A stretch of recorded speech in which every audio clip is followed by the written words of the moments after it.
Claude Roland-Souchet, tu es devenu secrétaire général de la Jeune République en 1960. Tu n'as pas été un témoin direct de l'époque que nous allons aborder, mais tu en as une connaissance précise. Le 11 janvier 1936, la Ligue de la JR se transforme en parti de la Jeune République. Veux-tu nous rappeler le contexte de cette époque où des députés JR furent élus et où Philippe Serre fut ministre du gouvernement Léon Blum? Oui, je crois que pour parler du 11 janvier 1936, il faut remonter un peu plus haut dans le temps à la fondation de la Ligue de la Jeune République en 1912, parce que finalement, sur le plan juridique, Ligue et parti ont la même forme juridique, et c'est seulement en janvier 1936, après différents événements que vous connaissez bien, que la Ligue s'est transformée en parti. Mais il faut donc situer la fondation du Parti de la Jeune République de 1936 un peu en amont. Et rappeler aussi quand même, au-delà de la Ligue de la Jeune République, bien entendu, le sillon et les sources. Les sources tant sur le plan politique que sur le plan spirituel. Et il se trouve que j'ai relisé un livre que les étudiants en sciences politiques connaissent bien et qui s'appelle « Les conceptions politiques du XXe siècle » par François Châtelet et Evelyne Pizier-Kouchner, qui a été publié aux Presses universitaires de France en 1983. Et François Châtelet définit bien la démocratie chrétienne et la Jeune République.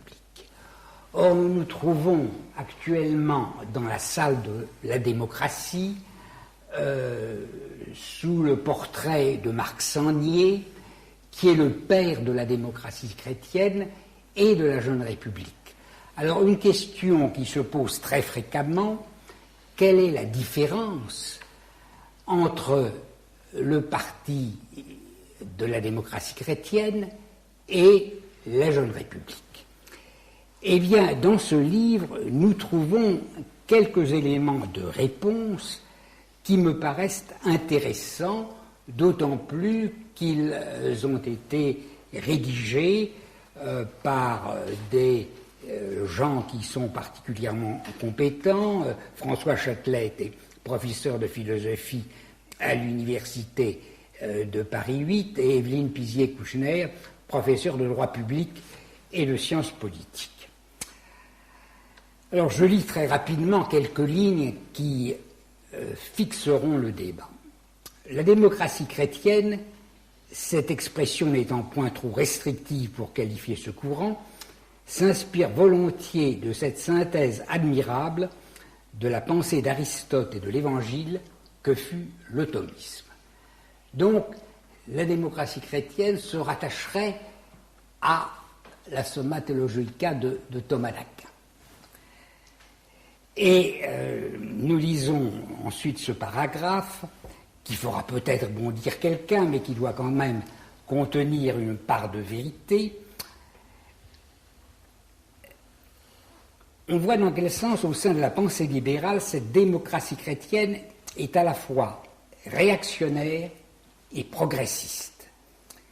Elle est réactionnaire dans la mesure où elle s'emploie à maintenir le statut politico-social existant en souhaitant, comme y songeaient Aristote et saint Thomas, un régime mixte alliant les avantages de la monarchie, de l'aristocratie et de la démocratie.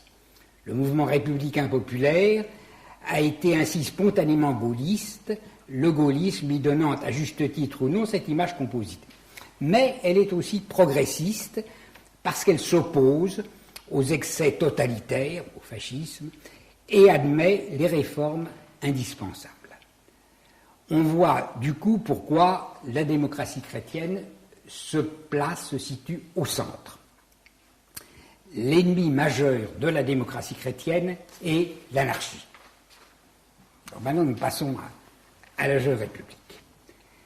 Une inclination différente détermine le courant politique chrétien de gauche, qu'il s'engage dans l'activité politique comme les militants de la Jeune République ou ceux du Parti socialiste unifié qui existait à l'époque, ou qu'ils tiennent à sa vocation de force politique comme Mounier et les collaborateurs de la revue Esprit.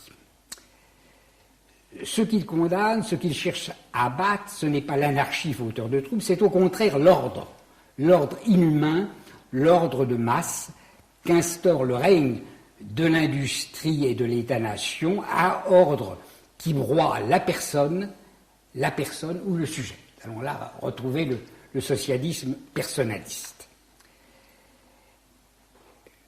Le chrétien n'a pas rejoint l'histoire, il y est déjà, il est embarqué. Et précisément parce qu'il est chrétien et que la leçon première de la religion est l'imitation du Christ, il y est témoin actif de la justice contre toutes les formes de l'injustice. À la charité compensatoire dont se satisfait le christianisme officiel, il oppose la dénonciation des inégalités et de leurs causes. Il tente ainsi à faire pénétrer l'évangile des premières communautés chrétiennes dans l'univers laïque par le message politique et par l'exemple. Dès lors, ce n'est pas seulement l'industrie et sa loi du profit ou de la productivité, l'État-nation ou la violence légale qui impose qu'il faut dénoncer, c'est aussi l'individualiste matérialiste et, en fin de compte, tout ce qui appuie ce type d'ordre. Ce socialisme personnaliste, toujours selon ce texte, met en valeur l'humilité et le témoignage.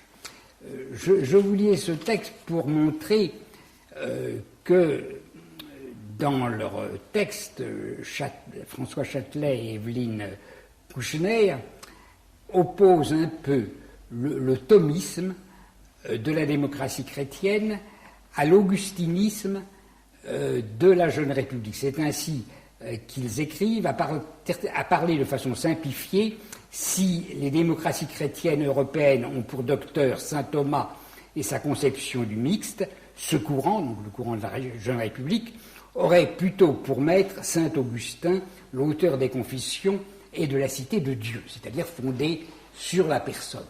Et si j'ai cru utile de vous rappeler ces textes fondateurs, c'est pour essayer d'expliquer quels seront les engagements dans la cité des militants de la Jeune République.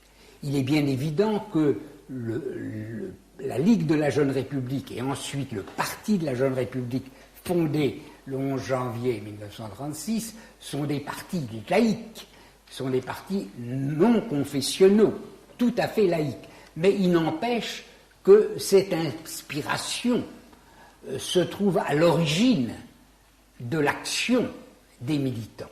Et on ne peut pas expliquer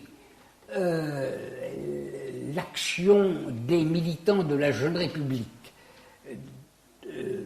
dans la résistance contre le nazisme, en faveur du Rassemblement populaire en 1936, et ensuite une certaine opposition au gaullisme de 1958, sans se fonder sur ces motivations majeures, probablement inconscientes, bien sûr.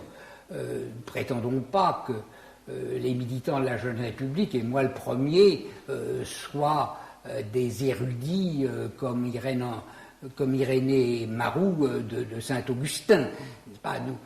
Mais il y a là un enracinement qui est important pour comprendre le phénomène politique de la